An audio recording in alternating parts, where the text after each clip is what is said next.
It was a Thursday, warm air and a clear sky painted the afternoon in soft hues of gold and blue with just enough breeze to keep the sun from being overbearing.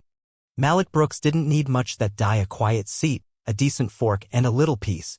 No suit, no flash, just a pair of faded jeans, an old Curtis Mayfield sweatshirt, and sneakers that had long since lost their shine. He parked his gray Subaru at the far edge of the parking lot, well away from the valet stand in front of Lou Viewport. He always preferred to keep things low-key, even now with several properties to his name and a quiet reputation that extended across parts of Houston and Atlanta. Malik never saw a reason to strut around like a man begging for attention. Inside, the restaurant looked just as he remembered it. Sleek black tables, soft amber lighting, and big windows that opened to the street. Only a handful of tables were filled, making the bistro feel intimate and measured. The kind of place where conversations stayed hushed and the staff stood straight. He paused for a moment at the host stand, taking in the layout. That's when Tristan spotted him. Tristan Caldwell stood behind the bar, leaning against it like it was part of his personality. He was deep in a flirtatious exchange with a young waitress who laughed a little too loudly at his words. Tristan noticed Malik and gave a smirk, his tone drenched in condescension. "Help you with something?" he called out, still lounging. "Just here for lunch," Malik said calmly. Without a greeting or hint of warmth, Tristan snatched a menu and turned on his heel. "Bar's open," he muttered, gesturing carelessly. "But I guess I can seat you in the back." Malik said nothing, just followed him past two booths until they reached a small two-top near a framed painting of Lake Charles. He pulled out his own chair and sat. Tristan slapped the menu down like it offended him. "Water?" he asked. "Sparkling, if you have it." Tristan raised an eyebrow. "All right, big spender." Malik looked up, not angry, not smiling. "Just watching." "Be right back," Tristan mumbled, walking away before a thank you could be offered. From the next booth, a woman in a floral blazer caught Malik's eye. She gave the smallest shake of her head as if to say she'd seen this before. Malik gave her a slight nod. This wasn't new to him. He'd learned a long time ago that walking into certain places dressed like any other middle-aged man on a day off often triggered instant value assessments from strangers. He hadn't come to make a scene. He came to see what this place looked like when nobody thought they were being watched. 2 weeks earlier, Malik had quietly bought into Le Viewport in an off-market deal. The ink was barely dry. The staff hadn't been told who the new silent partner was. Silent didn't mean invisible. Tristan returned with a glass of sparkling water, barely filled. "Ready to order, or still studying the menu?" "Grilled salmon. Broccolini. No sauce." Tristan scribbled something down, letting out a sigh. "All right then." As he turned away, he muttered just loud enough for Malik to hear, "Didn't know we were doing lunch service for Foot Locker." Malik didn't respond, just exhaled slowly and turned to look out the window. He was here for more than Trevor. But that didn't mean Trevor wouldn't learn something. Back in the kitchen, Tristan leaned against the counter near the espresso machine, muttering, "Got a table 3, ordering like he's got a platinum card, dressed like he came off the metro." The line cook, Marcus, looked up but said nothing. The hostess, Gabriella, forced a tight smile and walked off. "Come on," Tristan added, snorting. "It's Le Viewport, not a food court." Back in the dining room, Malik sat quietly, phone resting face down on the table. He wasn't texting or scrolling. He was watching, observing who checked on tables without being asked, who refilled water glasses unprompted, and how guests were welcomed at the door. When his plate finally arrived, it wasn't Tristan who brought it, it was Gabriella. "Grilled salmon, broccolini, no sauce," she said gently. "Thank you," Malik replied, his tone warm. She met his eyes. "If you need anything, I'll be right over there." He nodded. She walked away, but Tristan couldn't resist. He sauntered back over 2 minutes later. "Everything all right, boss?" "Fine," Malik said, not looking up. "Not everyone knows what broccolini is." "Good choice, though. Pairs well with the house Chardonnay, if you're into that kind of thing." "I'm good with water." Across the room, a couple exchanged glances. The man leaned in and whispered, "Is he always like this?"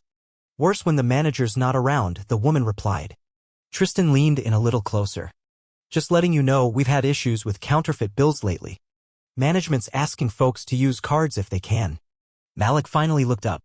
"You telling that to every table?" Tristan blinked. Just a heads up, you know how it is. No, Malik said. Explain it to me. Tristan let out an awkward laugh. Forget it, man. Just trying to help. From behind the bar, Gabriella watched silently, lips pressed tight. Malik took a slow bite of salmon. The food was good.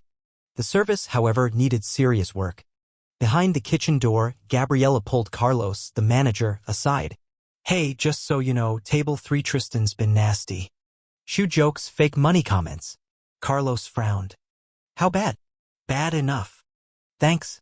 He glanced through the kitchen window just as Tristan sauntered past with 2 glasses of wine for another table, all smiles. But Malik was about to leave a bigger impression. Malik finished his lunch slowly, savoring each bite. Not from hunger, but for the opportunity to observe. Every detail mattered. How quickly a plate was cleared. Whether napkins were folded or tossed. Whether the bartender washed their hands after handling cash. Tristan passed by again, smirking. Glad you're enjoying yourself. Malik didn't respond. Tristan didn't like that. He was used to reactions. Irritation, eye rolls. Silence? That rattled him. At the far end of the room, Carlos emerged from the back with a clipboard in hand. Early 30s, sharp, the kind of manager who knew regulars by name and didn't mind clearing tables when needed. He made his rounds, pausing at Malik's table. Everything all right, sir? The salmon's excellent. Compliments to the kitchen. Carlos nodded. Anything else I can do for you? No, thank you. I'll be settling the check shortly. Carlos turned to go. Gabriella approached and whispered something. Carlos glanced back at Malik's table, brow furrowed. At the bar, Tristan cracked another joke. Dude ordered like he owns the place. Gabriella shot him a look. You really don't know who that is, do you? Who, him? Please. Might want to lose the attitude. That's the new partner. Tristan froze. Malik placed a sleek black metal card on the check. Gabriella collected it with care. Thanks again for lunch, he said. And for treating me like a guest. You're welcome, she said, quietly surprised. Carlos returned. Malik stood and approached. Carlos, if now's not a bad time, I'd like to speak to you and the staff briefly. Carlos blinked. Sure, absolutely. Back inside the kitchen, Carlos clapped twice. Everyone, quick meeting up front. Tristan leaned on the prep table, arms folded, smirk fading fast. Out in the dining area, Malik stood by the host stand. Everyone, Carlos began. I want to introduce someone very important to this team. Malik stepped forward. My name is Malik Brooks.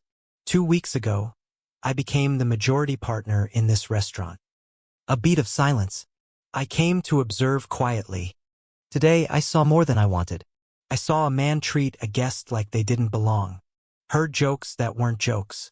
Watched judgment passed based on nothing that matters. He turned toward Tristan. Tomorrow morning, 8 a.m. You'll meet with me and Carlos. And you'll explain why you behaved like that. Look, Mr. Brooks. You were loud enough that other guests complained. Careless enough that your coworkers intervened. You embarrassed this restaurant. Carlos added, we don't tolerate that treatment, especially not of a partner. Malik gave one final look to the team. This place has potential. But it only grows if everyone respects the food, the customers, and each other. And with that he left. The next morning, Tristan sat in the back office, palms sweating. Carlos came in first, followed by Malik. Let's keep this simple, Malik said. You know why we're here? Tristan nodded. Yeah. Explain it to me. I didn't mean to offend anybody. I was just joking around. The type of guy who wouldn't take it wrong? Tristan stammered. I didn't mean it personally. That's the problem. You think if it's not personal, it doesn't matter. Carlos stepped in. You serve all guests. Doesn't matter how they dress. I messed up, Tristan said. You revealed something, Malik replied. So what now? You're not fired, Malik said. Yet.